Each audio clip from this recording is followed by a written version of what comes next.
Hey everyone, this is Brian from ActiveMelody.com. In this week's guitar lesson, we're going to take a look at a little jam that you can do by yourself. You don't need a band, you don't need a MP3 jam track or anything. All you need is a guitar and a pick. So we're not going to be doing this one fingerstyle, we're just going to be strumming with a pick.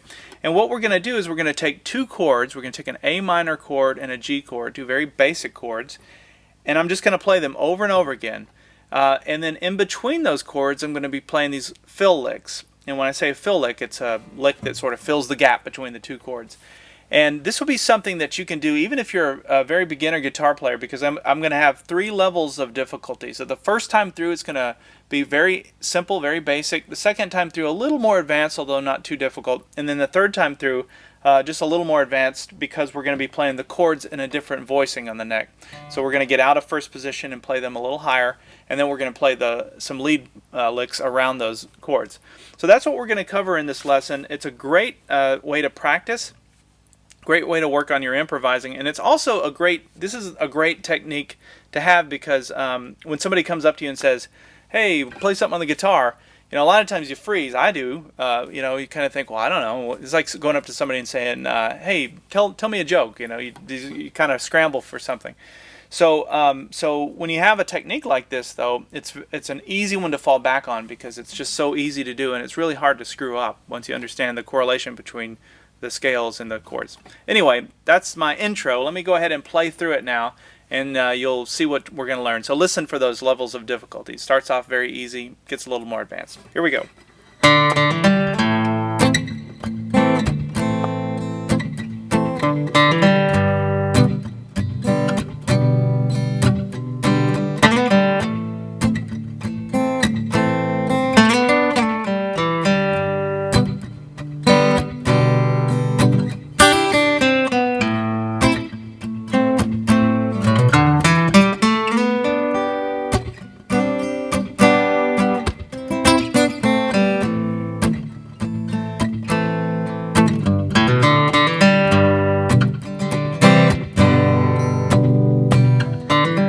And then it just repeats. So you can see that easy level, real simple. Just playing that lick, that's the lick. But you could take something that simple, and when you introduce it to those two chords, it gives it a whole different feel. It kind of opens up a melody, and it sort of defines a song, really. So anyway, we're going to cover how to do that. I'm going to talk through the scales that I'm using and put it all in context so that you can take this and you'll be able to play that, everything that I played note for note, but then you'll be able to expand on it and improvise. So I have this lesson split into two parts. In this video, we're going to take a look at the first half, which will be the part one. If you'd like to watch part two, which will be the other two levels of difficulty, you can see those at ActiveMelody.com. Just look for EP146. You'll also be able to download the tablature, as well as have access to the on-screen tab viewer for this lesson. So all those learning assets will be available to you if you need them. So let's go ahead and get started with part one. Alright, so there's the two chords. There's the A minor chord and a G chord, and we just go back and forth between those two chords. And before I get into the lead fill licks, let me just walk through the strum pattern for this. So here's what it's going to sound like.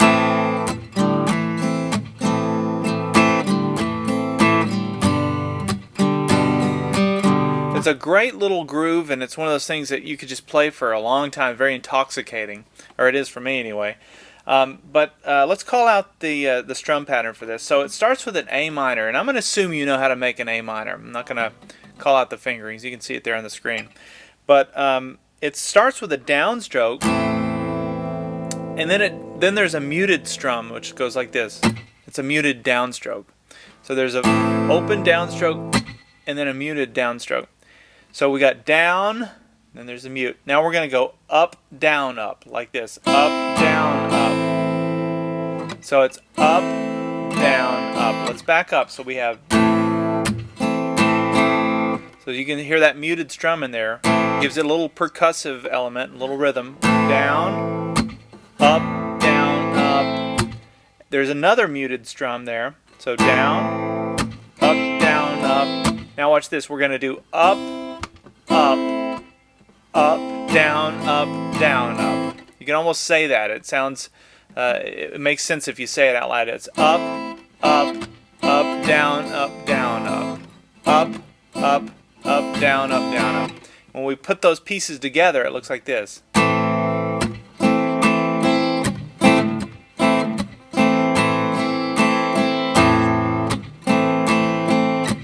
Now you can see, if you watch my left hand, you're going to see it kind of twisting like this. And what I'm doing in those spots is I'm releasing the tension on the strings so that I can do that strum. The strum is that muted strum, any of those muted strums. The strum, when you mute the strings with the left hand, obviously it helps. And then I'm also kind of muting it with my right hand here. So it's a combination. You just kind of play around with it, and it's really not that hard to do. You're almost kind of like hitting it, and not really being aggressive, not trying to rake through all the strings. Just, you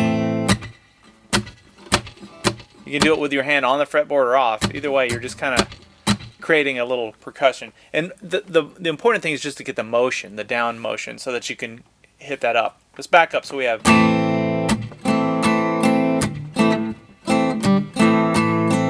Now we're going to go to the G chord. Now the way that I make a G chord is like this. I know that there's always discussion about that. Is it better to make one like this or this? I've always done it like this. But make a G chord however is easiest for you.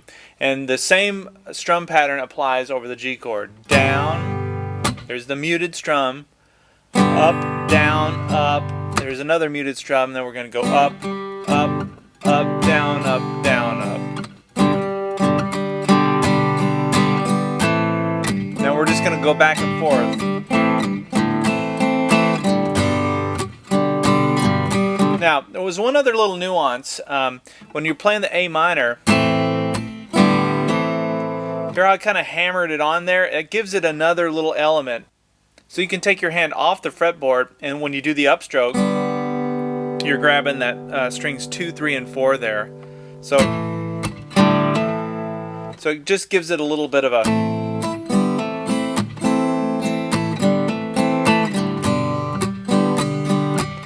a little variation to throw in there. You don't have to do it, but I wanted to point that out. Now, one other thing that I do when I get to the G is I can go to a C chord right there. Now, I did not mention that in the intro. I said there's 2 chords. But you can, if you want to spice it up a little, since you're holding that G out. I always think of this as a Bob Dylan move. He does a lot of that. You know, real dramatic C back to the G.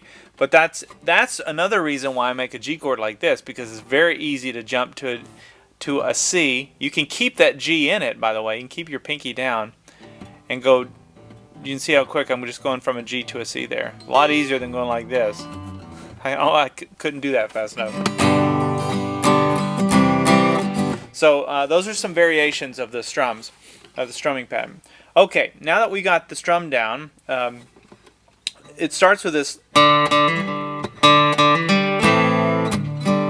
little lick. And what I'm doing there is it's the open D string, or the 4th string. We're going to do 2. And then I'm going to hammer onto the 2nd fret 4th string, sorry.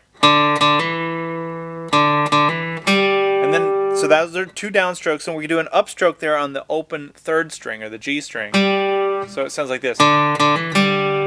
Now we're going to use that lick over the A minor chord, and we're also going to use that same lick over the G chord. So there it is there. Now watch. So this would be level 1, the easiest level. Just using that one fill lick. It's really powerful, even though it's simple. To me, it unifies it. It's almost like taking these 2 chords and then running a string between the 2 of them, a thread, and pulling it together. Because it's the same notes, it really does tie the 2 together. Now, some of you are going to say, well, why is this working? How did you pick that? So let's think about that.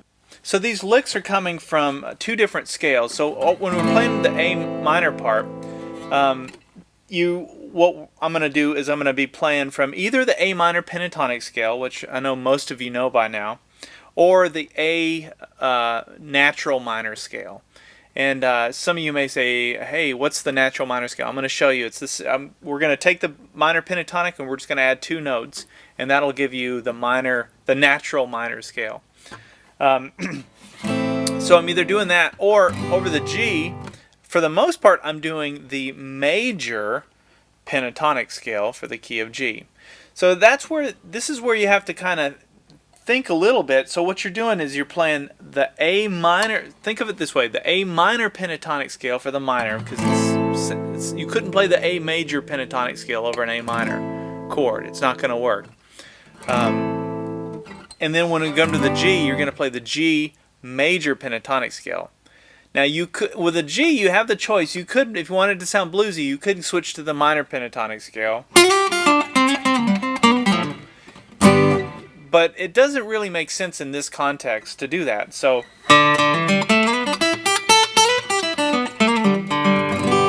the G major pentatonic scale does make sense. Now this first lick, all right, let's look at those notes. So where do those come from? Well, the first thing, as I mentioned, was the A minor. So we know we got to be in the A minor pentatonic scale. Let's think that way. Well, where is that? Let's look at pattern 1 of the A minor pentatonic scale. I know most of you know this. If you don't, by the way, I have the whole blues lead course that explains the 5 patterns. But we're going to look at pattern 1 here, which would be, and sorry I don't have the fret markers on this guitar. I didn't grab my other one, but this is the 5th fret here. So we have, right, that's pattern 1 of the minor pentatonic scale for the key of A. Now, look at these notes. Does that sound familiar? So that's the same notes right out of pattern 1 here. I'm just playing them in a different place. If you want to know where I'm at in terms of minor pentatonic, this would be pattern 4 for A. It'd be, and then pattern 5 would be right here. Pattern 1, because it repeats, would be here. So that's where we're at. And that's why that works. Now, an easier way to think of this is anytime you're playing an A minor chord, remember these licks. They're right there. If you're playing an A minor in first position, you can very easily grab those licks and play them. Okay, so that's why it works over the A. Now, why does it work over the G? Well, it just so happens that those same notes are in the G major pentatonic scale. So let's look at the G major pentatonic scale. Well, a G chord with our bar, if we're playing a G major bar chord, you would be barring the 3rd fret. So our 3rd fret would be our root fret. That's how I think of it. So the G minor pentatonic scale would be like that. So all those notes would line up there on the 3rd fret. Well, the G major pentatonic scale is that same shape, same as pattern 1, but we're going to move it down 1, 2, 3 frets. Well, this fret is off the fretboard, but our nut takes care of it. So we can go. That's the G major pentatonic scale, pattern 1. That's why you hear a lot of bluegrass down in, when a lot of those guys play down in first position. You have so many licks that are right there, and they're in that pattern 1. Now pattern 2 would be here. Remember, it's that little extension off of pattern 1. So when I'm playing, those notes are in the the major pentatonic scale for G. So the same notes are in the minor pentatonic scale for A as G. Now some people get so confused by that, but all you have to remember is the chord is what defines it. So you can have shared notes in scales that will have a completely different feel if the chord is under it, or depending on the chord that's under it. So when you have an A minor, that sounds very kind of sad or dark, but when you have the G, it almost sounds happier, more bluegrassy or something, right? I think that's fascinating, and I wanted to throw that in to this lesson. Even though it's very simple, very basic, sometimes it's taking something like that and and just really beating it up to understand that those notes those same notes are going to have completely different feelings depending on the context of the chord. Alright, so let me back up and play through it, and I'll play through it slowly. Let me also show you how to count this in.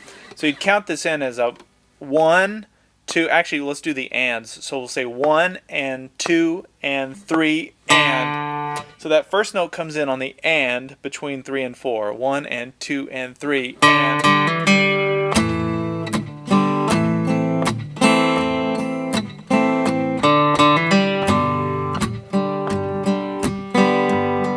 Do it again. You can see it, you could just keep doing this all day. And another reason that that I'm picking these notes that are ringing out like this, that are open strings, is because if I was to try and come up and play, I don't have enough time to come and play, even though it's the same notes, I don't have time to jump back and forth like that.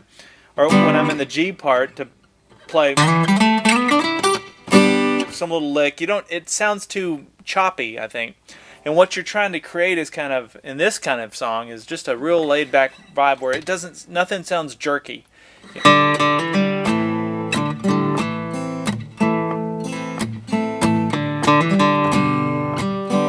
Okay, so that's the first time through.